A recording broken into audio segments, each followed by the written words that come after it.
Capítulo 15. Não existem tentações invencíveis. Uma astúcia de que o demônio se serve para lançar uma pessoa no desânimo e para retê-la nele é persuadir-lhe que certas inclinações, certos hábitos são tão fortes nela que não depende dela resistir-lhes.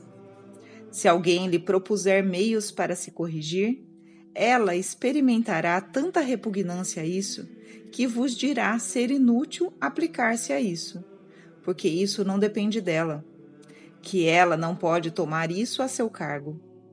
Nesta disposição, se Deus lhe dá algumas luzes, alguns bons sentimentos, ela os torna inúteis, ou pela sua desatenção, ou pela sua resistência. Eis aí o pretexto. A verdade, porém, é que ela não quer fazer violência a si mesma para se corrigir. Nunca o pede a Deus com verdadeiro desejo de obtê-lo. Nunca emprega, remontando a causa, os verdadeiros meios que a razão, de acordo com a religião, lhe faz conhecer para se reformar.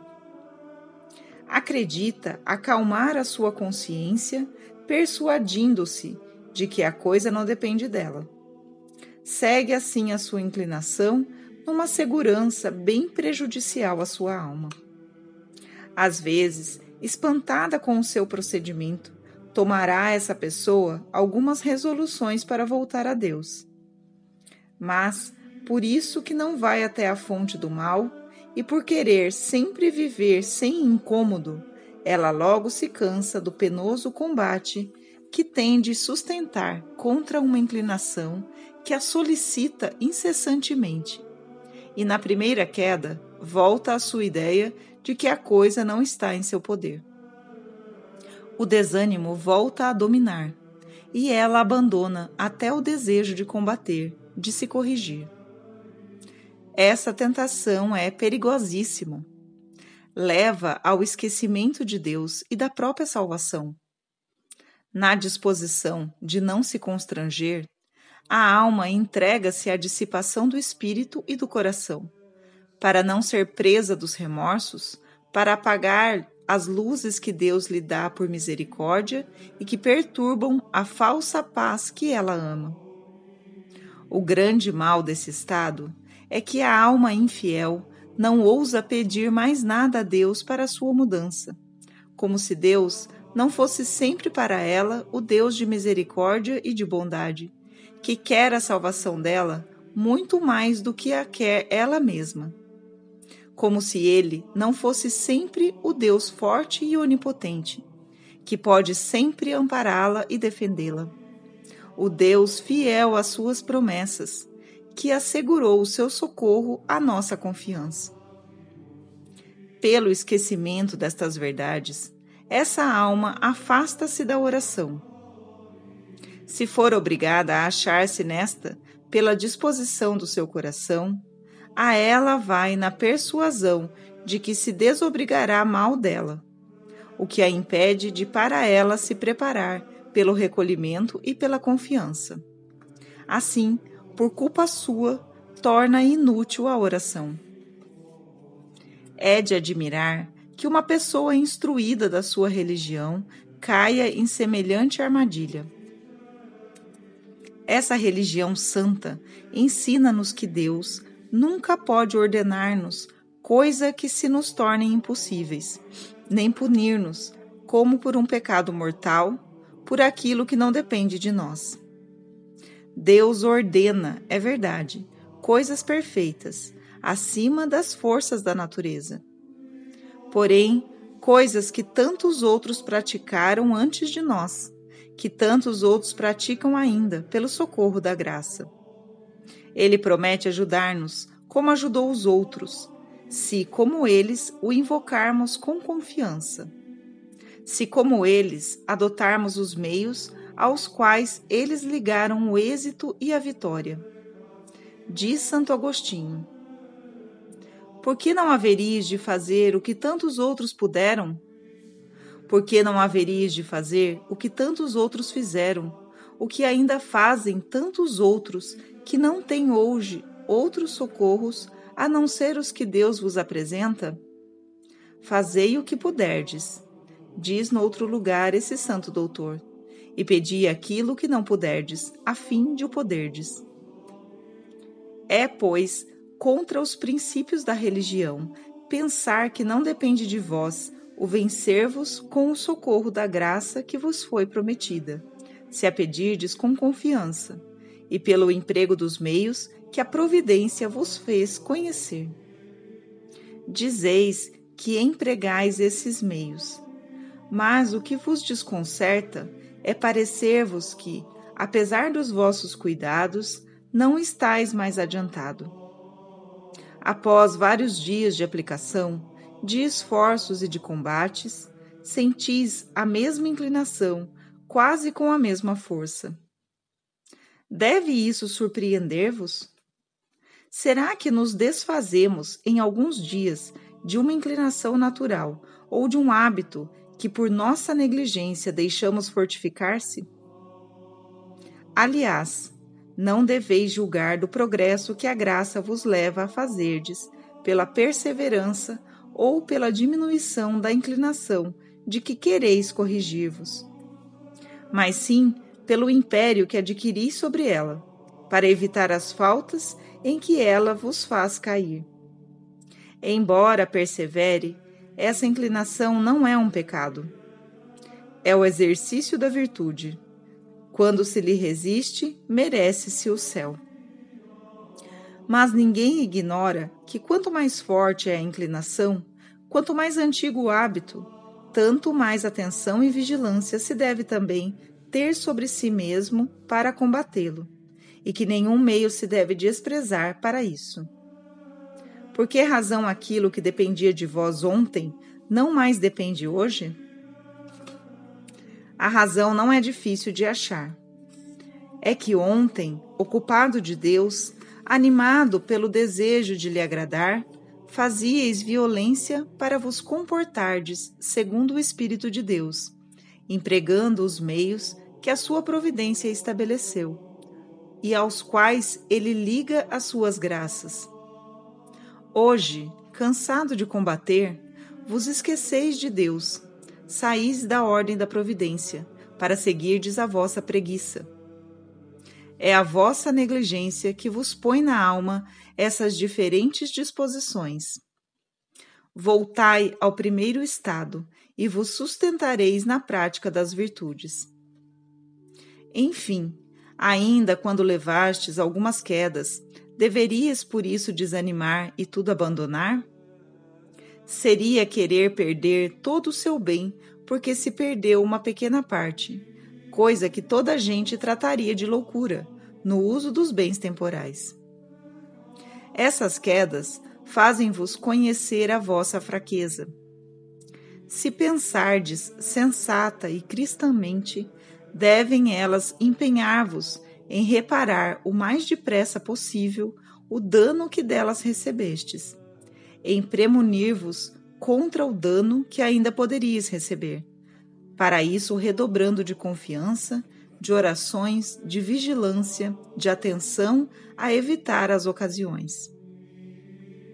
É contra os princípios da própria razão vos determinardes a cometer 100 pecados, abandonando os meios que podem fazer para evitá-los, pela razão de haverdes cometido um, que, reparado por um sincero pesar, já não pode opor óbice à vossa santificação. O que impede de saborearmos esta instrução, embora não nos possamos disfarçar que ela é fundada em princípios que não podemos desconhecer, é que muitas vezes concebemos um despeito secreto da nossa fraqueza, despeito que nos lança numa tristeza de amor próprio. Não podemos sofrer a visão dessa fraqueza humilhante. Só a dissipação pode afastar dos objetos desagradáveis que queremos ocultar a nós mesmos. Então nos entregamos a ela inteiramente. O despeito após uma queda é uma tentação perigosa.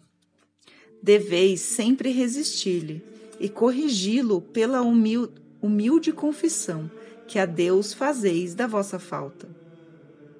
A tristeza pode ser um bom movimento, e pelos seus efeitos a conhecereis. A que vem de Deus é sempre humilde, doce e tranquila.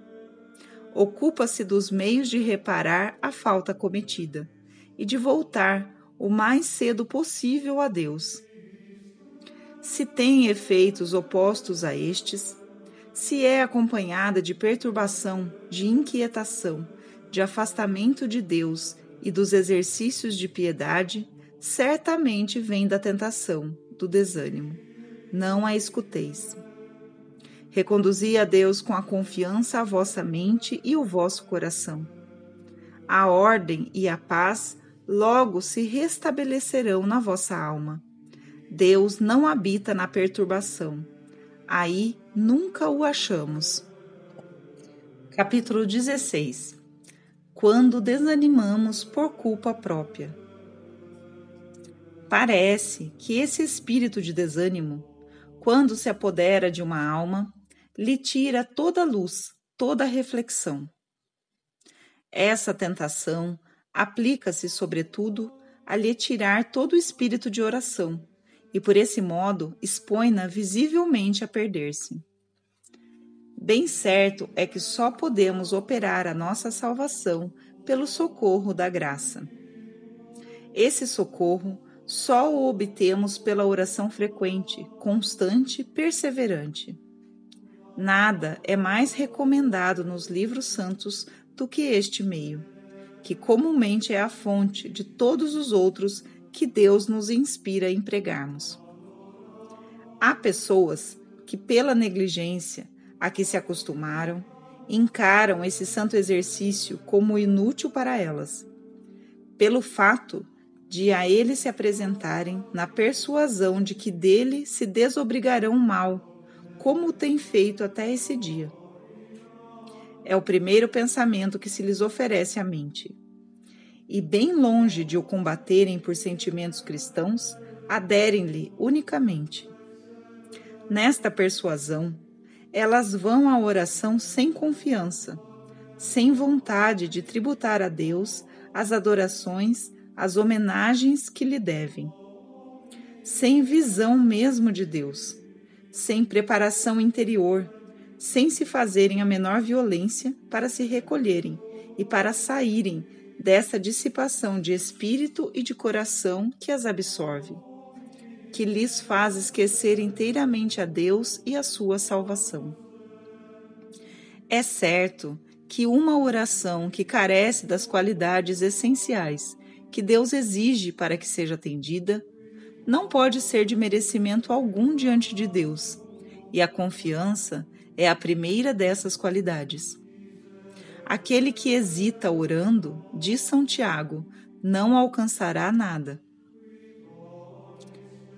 Com maioria de razão, nada alcançará aquele que nada espera.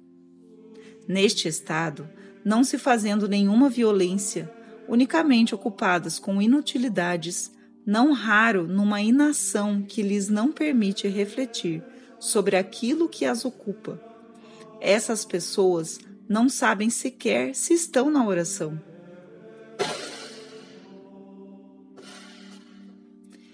E se esse exercício é de obrigação estrita, como o ofício, a missa, elas faltam a um dever essencial, sem se censurarem por isto, coisa que muitas vezes as lança em embaraços de consciência, relativamente aos sacramentos que recebem, sem se disporem para fazer melhor.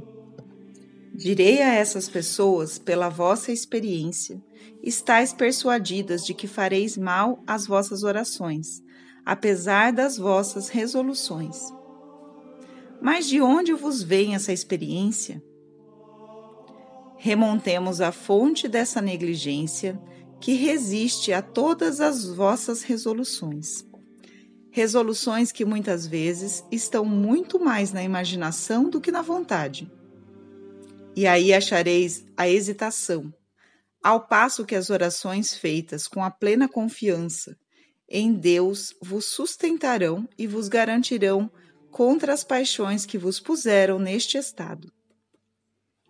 Pela oração, combatê-las-ei, e não mais vos abandoneis ao impulso delas.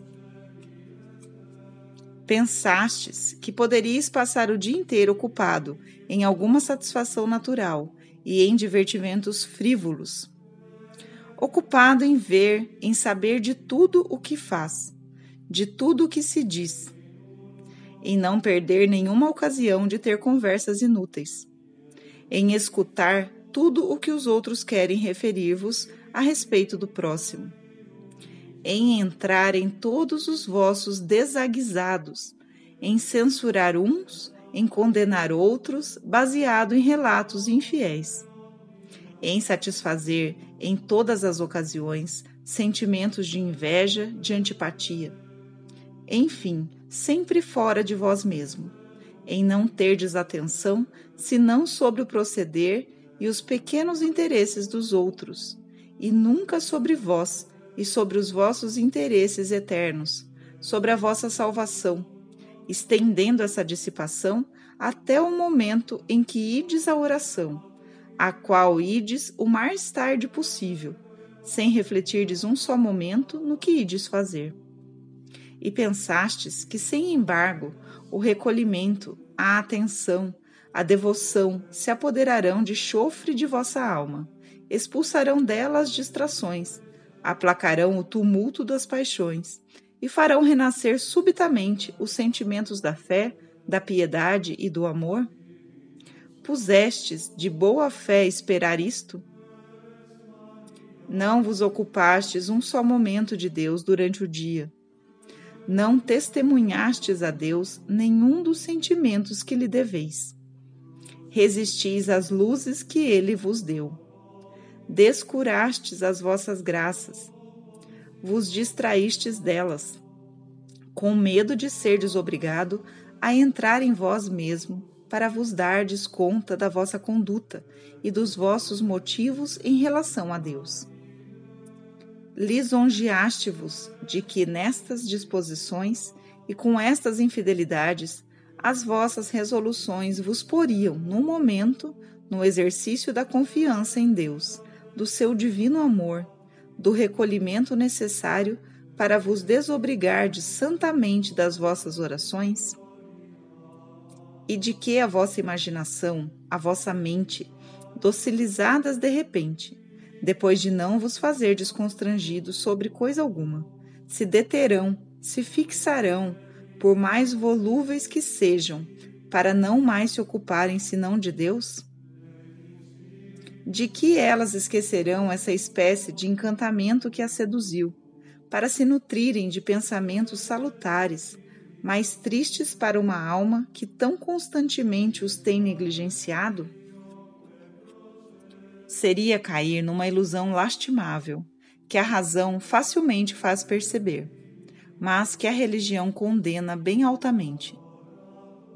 Porque isso seria contra a sabedoria da providência, que quer conduzir-nos ao céu pelos meios que têm alguma proporção com o fim, pelo desejo da salvação, pelas reflexões sobre os caminhos próprios para ser bem-sucedido, pela vigilância sobre vós mesmos, para evitar o que poderia nos poder perdê-la, pela prática das virtudes que podem assegurá-la. Isso seria contra todas as lições que Jesus Cristo nos dá no Evangelho. Lições de recolhimento, de renúncia, de mortificação, de aplicação à oração. Julgai por aí das consequências e do êxito que pode ter a vossa conduta, e do excesso da ilusão que vos transvia. Não podeis, pois, sair desse estado, senão levando a mais longe as vossas resoluções, e desiludindo-vos do erro que vos seduziu. Quando refletimos sobre nós mesmos, quando vemos que as medidas que tomamos para nos corrigirmos não produzem nenhum efeito, ou só produzem efeitos momentâneos, devemos por isso desanimar, encasquetar na mente a ideia de que nunca seremos bem-sucedidos? Isso seria raciocinar sem princípios. e não ter ideia do que Deus pode fazer em favor de uma alma que espera nele e que sinceramente lhe quer ser fiel.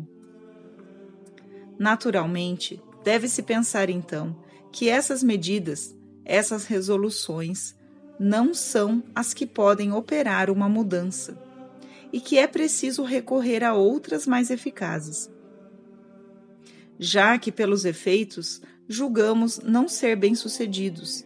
Devemos investigar a fonte do mal. A razão nos diz que, enquanto a causa subsistir, os efeitos que por um momento nós detivemos não tardarão a voltar, e quiçá com mais força, por haverem sido combatidos e constrangidos. A religião nos ensina que deixar subsistir a causa do mal, quando está em nosso poder fazê-la cessar, é ficar voluntariamente no perigo e expor-nos a sucumbir. No caso dessa alma de que falo, a causa das dificuldades que ela acha na oração é comumente a dissipação, o esquecimento de Deus e da sua salvação no correr do dia. Vive-se ao léu, age-se sem saber por quê, sem se propor nos seus projetos motivo algum de religião, sem dar às próprias ações nenhuma relação com Deus. Os projetos são inteiramente humanos, naturais, não raro pueris. Só se procura proporcionar a si mesmo miseráveis satisfações. As ações correspondem à baixeza destas vistas.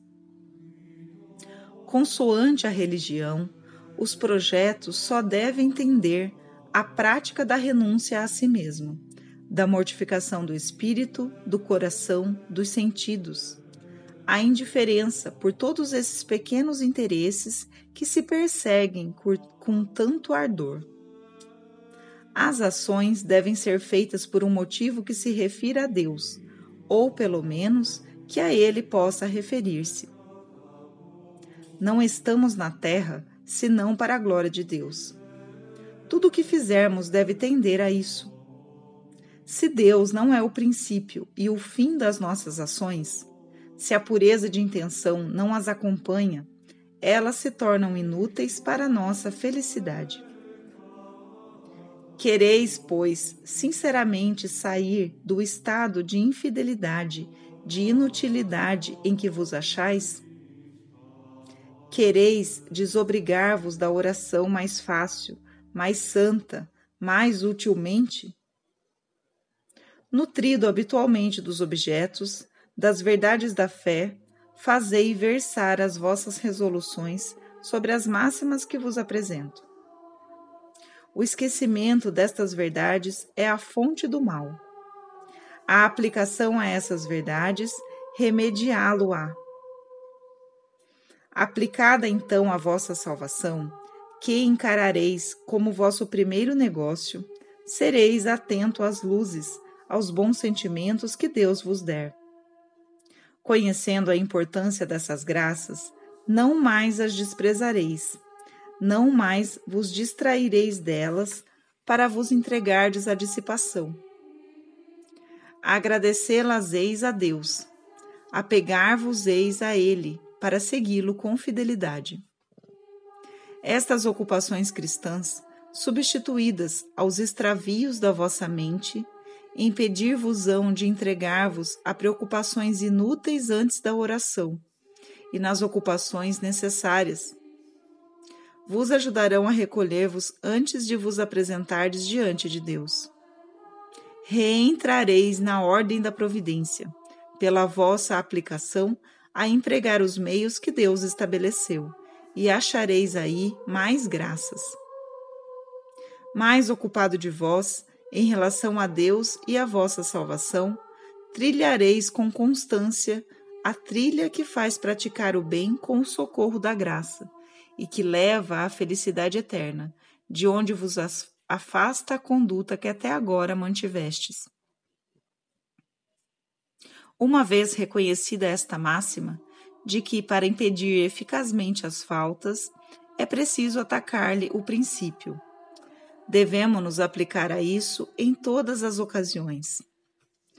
Além da dissipação, que faz faltar a quase todos os deveres, ou que os faz cumprir tão imperfeitamente, há paixões cujos efeitos não são tão extensos, mas que fazem cair em faltas que, pela sua frequência, desanimam a alma fiel.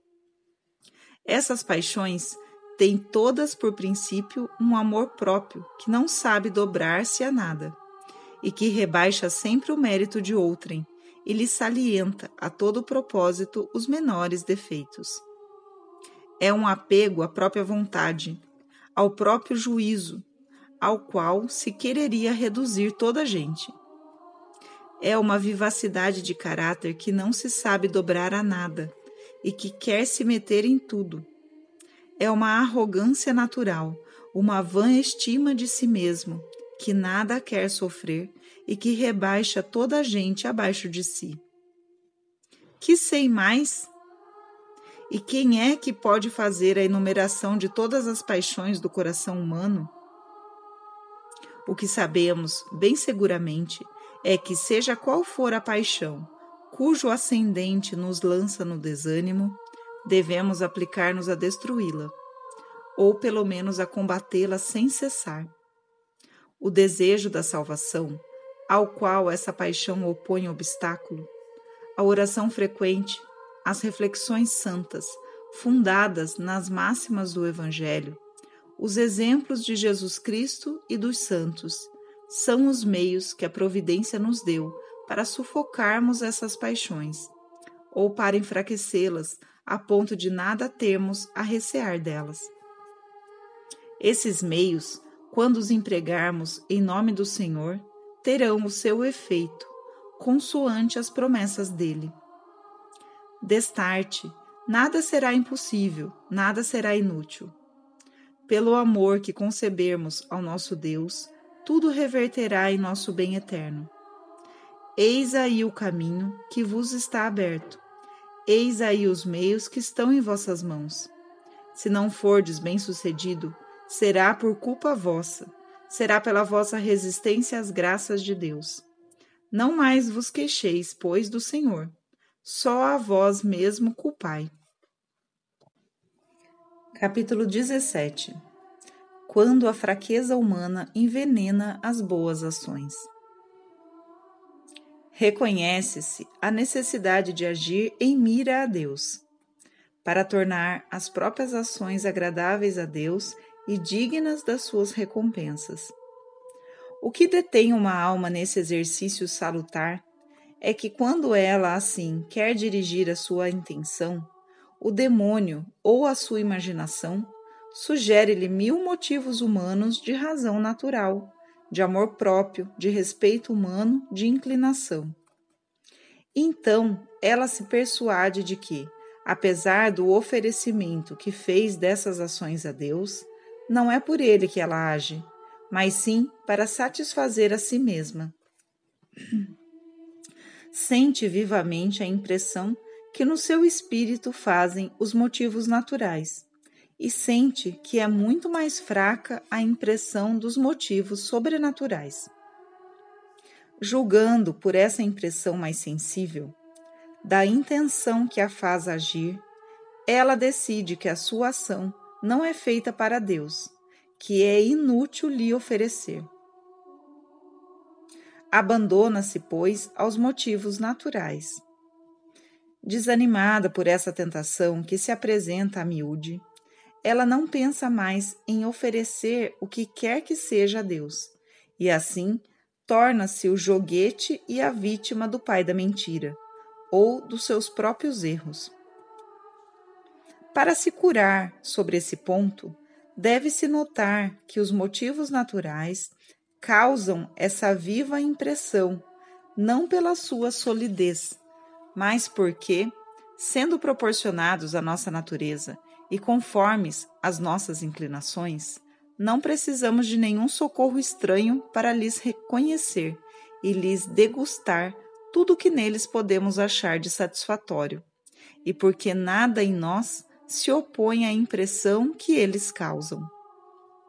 Ao contrário, os motivos sobrenaturais não causam essa impressão tão viva, porque, estando numa ordem superior à natureza e sendo contrários às nossas inclinações naturais, precisamos do socorro de Deus para resistir a essas inclinações que se opõem à nossa docilidade, para degustar essas miras sobrenaturais e para apreciar as vantagens que nelas acharemos.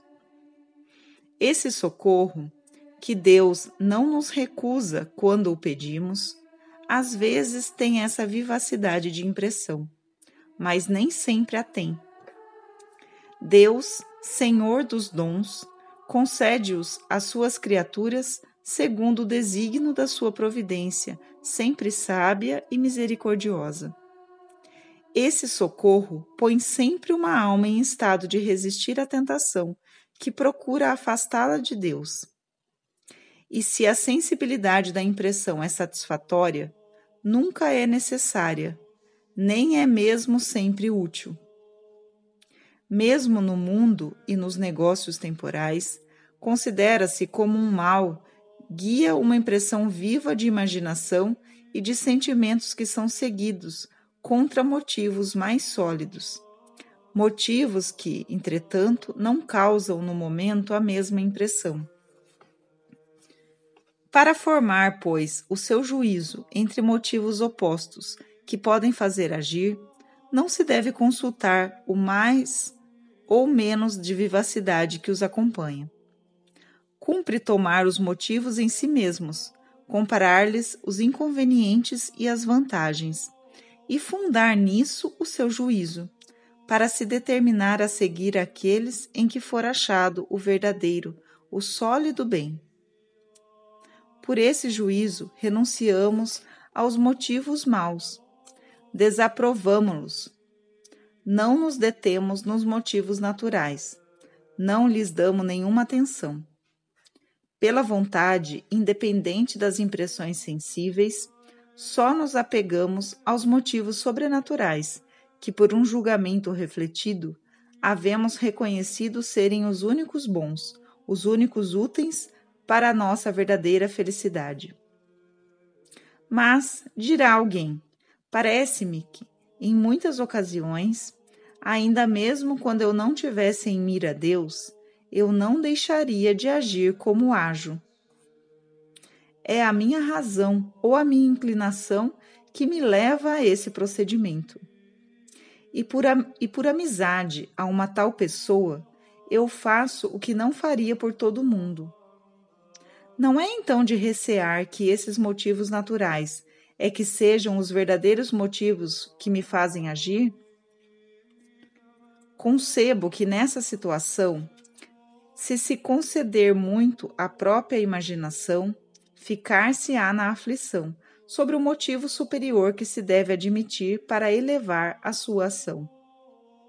Mas, se por uma visão refletida, se der lugar ao juízo que reconheceu a superioridade do motivo sobrenatural, é a referência da ação a Deus, já não haverá dificuldade sobre a parte que essa relação terá nessa ação. Esse juízo, adotado pela vontade, dá-la-á toda a Deus. Porque, afinal, Deus é o autor da razão. Por si mesmo, esse motivo não pode pôr nenhum defeito na ação. Ele não é oposto ao motivo sobrenatural de fazer a vontade de Deus. É-lhe conforme, e pode-se então pensar que seja necessário renunciar a essa razão que Deus nos deu para agir em mira a agradar a Deus? Tanto melhor quanto essa razão, muitas vezes é Deus quem a desperta. É um meio de que ele se serve para vos fazer praticar o bem. Não se trata, pois, senão de elevar essa razão por essa referência a Deus, seu autor, e de tirá-la da ordem natural para, com o socorro da graça, colocá-la na ordem sobrenatural, dirigindo-a para o céu. Os motivos naturais, que não encerram nada que seja oposto à virtude, não impedem que se possa e se deva oferecer a Deus as ações que deles dependem. Assim, quando, levantando-vos de manhã bem cedo, ides em jejum tomar a vossa refeição, quando depois de passardes toda a manhã na oração e no recolhimento, ides alegrar-vos no recreio, ou quando, após a fadiga de uma jornada, ides tomar a vossa refeição, não tendes muitos motivos naturais que vos levam a essas ações? E esses motivos, fundados na natureza, vos impedem de oferecer essas ações a Deus, de elevá-las e de santificá-las por essa relação a Deus que vós lhe dais? São Paulo não ignorava os motivos naturais que nos levam a tomar alimento. Entretanto, ele nos exorta a fazer essa ação para a glória de Deus. Não julgou que esses motivos naturais fossem incompatíveis com os motivos sobrenaturais. Aqueles não põem nestes nenhuma imperfeição, porquanto por si mesmos não são opostos a nenhuma virtude. No mesmo caso está aquilo que fazemos por amizade a alguém. Muitas vezes nós fazemos coisas pelo próximo que Deus não manda, mas que também não proíbe. Mas, se agimos, Ele quer que a ação seja referida à sua glória, como ao fim que nos devemos propor em todas as nossas ações. Os pretextos para desanimar multiplicam-se e sucedem-se. Sinto, diz alguém, que se esses motivos naturais não me animassem, eu não faria o que faço, e o que, no entanto, compreendo que Deus pede de mim. Por que vos ocupardes com uma ideia que é uma verdadeira tentação? Por que a julgardes justa e bem fundada? Trata-se agora daquilo que faríeis se esses motivos naturais não se apresentassem? É sempre perigoso suportar-nos em circunstâncias em que Deus não nos coloca, como já vos fiz notar alhures. Deveis, pois, deixar cair essa ideia, que é um ardil da tentação para vos desanimar e para vos impedir de fazer o bem presente, fazendo-vos temer um mal incerto e futuro.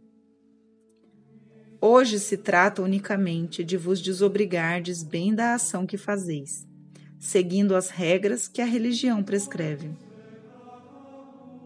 Aplicai-vos a isso pelo juízo refletido sobre a bondade dos motivos presentes, na firme confiança de que, noutras circunstâncias em que Deus possa colocar-vos, Ele vos ajudará por meio de graças proporcionadas às provações, consoante a sua misericórdia e as suas promessas.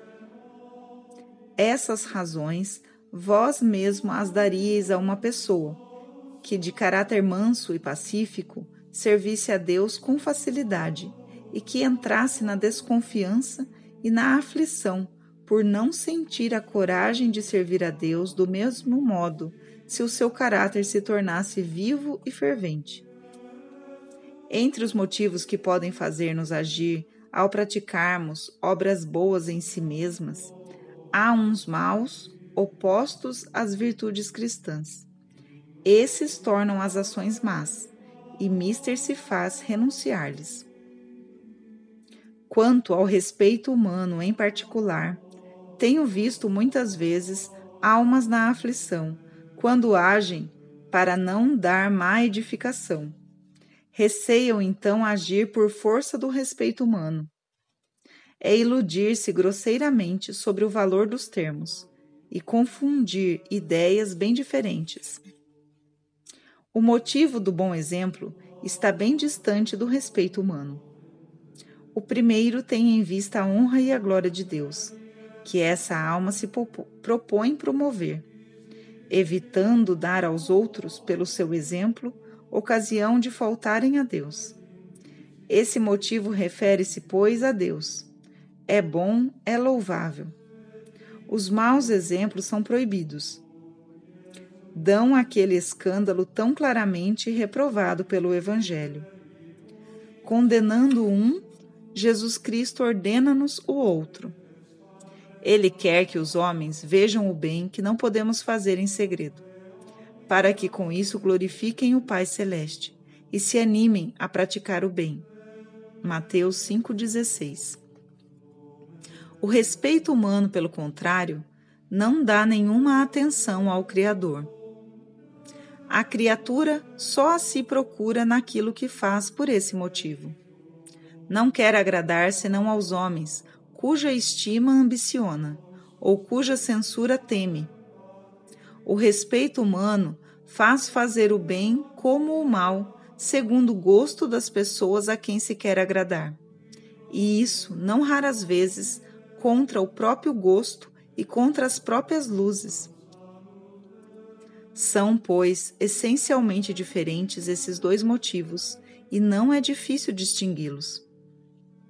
Seria mesmo para desejar que o primeiro agisse com mais viveza. Não se veriam, então, nas casas religiosas, tantas irregularidades públicas e impunes que tendem a abolir a regra em muitos pontos. O que vos faz recear não agir senão por esses motivos humanos é que, quando eles não vos secundam, não agis como fazeis quando eles vos sustentam. Para julgardes se há aí alguma razão de temer, examine a disposição da vossa alma nessas circunstâncias. A vossa fidelidade depende sempre desses motivos? Se assim fosse, haveria alguma razão para temer. Depende de outra causa? Então a razão de temer cessa.